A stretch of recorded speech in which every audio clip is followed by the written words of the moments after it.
The Sadducees were a small but very influential group within Jewish society. And unlike the majority of the Jewish people, the Sadducees did not believe in the resurrection. They believed that once someone died, that was the end for them.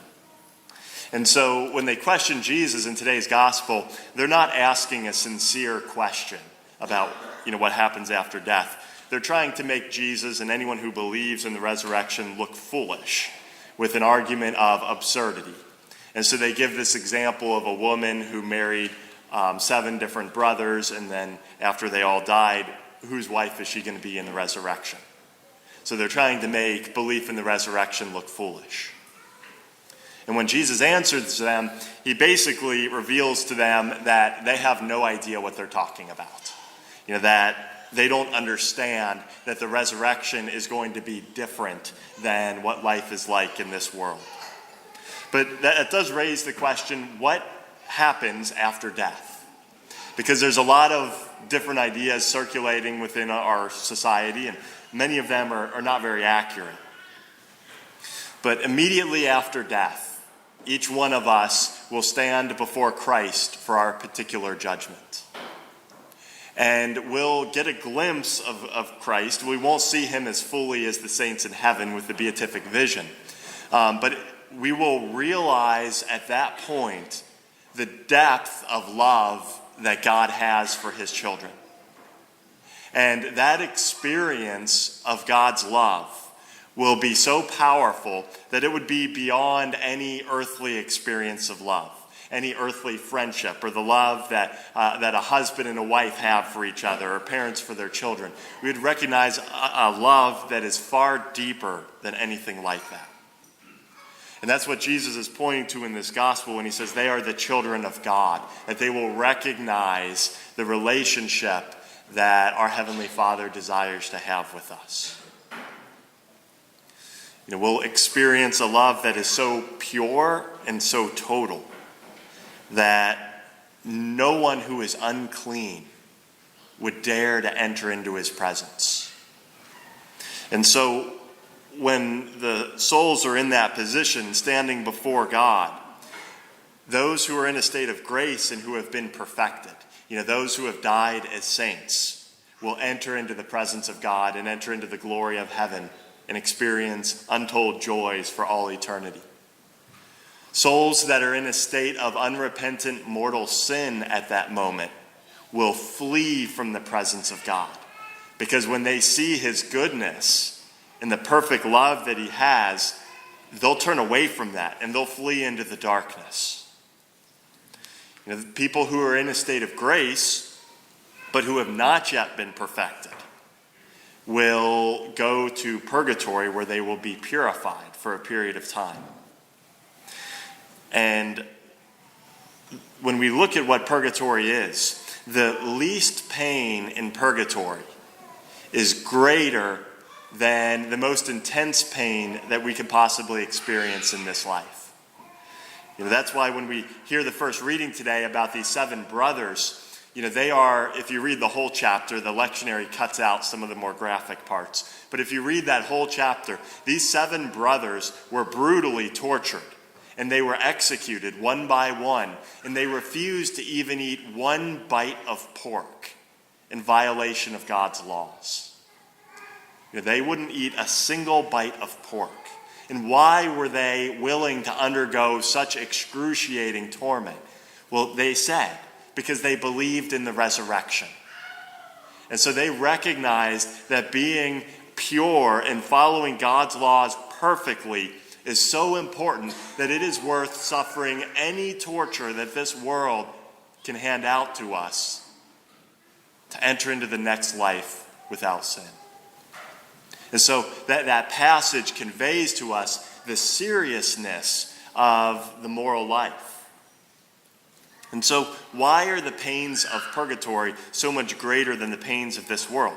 Well, in part, it's because the souls that are in purgatory have experienced a taste of God's love for them. And they long to be in his presence with such intensity that it's painful for them not to be in his presence. And so they desire to be purified because they wouldn't dare enter into the presence of God with anything unclean or impure. And so their intense longing to be in God's presence actually creates a lot of the pain in purgatory that they experience.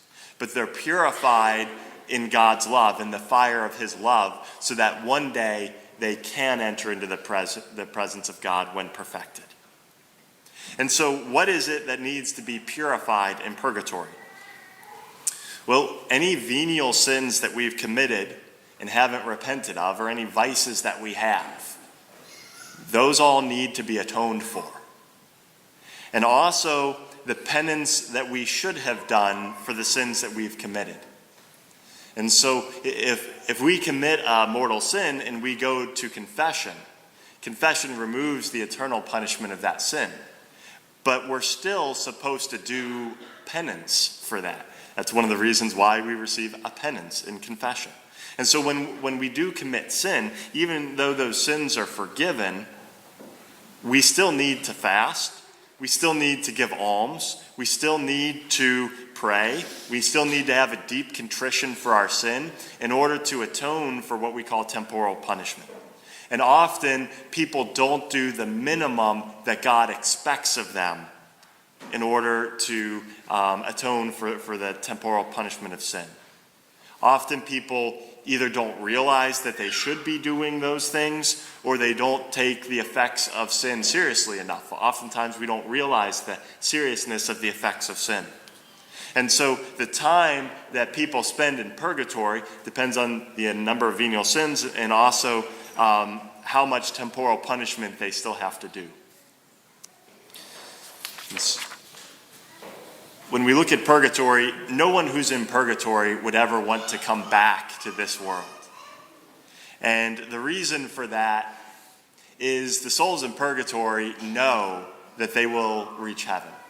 Sooner or later, they know that they will enter the glory of heaven. And so they would never dare risk their salvation. Our salvation is always at risk. We don't know if we're going to attain the glory of heaven or not. But one advantageous position we're in is that right now we can attain merit. What does that mean? Well, we can freely choose to give alms. We can freely choose to do penance. We can freely choose to go to Eucharistic adoration or go to confession. The souls in purgatory can't do that. They've received their sentence and they need to do their time. There's no opportunity for them to voluntarily obtain merit. We can do that. And so it's important for us to recognize that we can grow in holiness now, and the importance of us taking advantage of the time that we have. Because the souls in the next life can't do that. And it's also important for us to pray for the souls in purgatory because they're helpless to help themselves.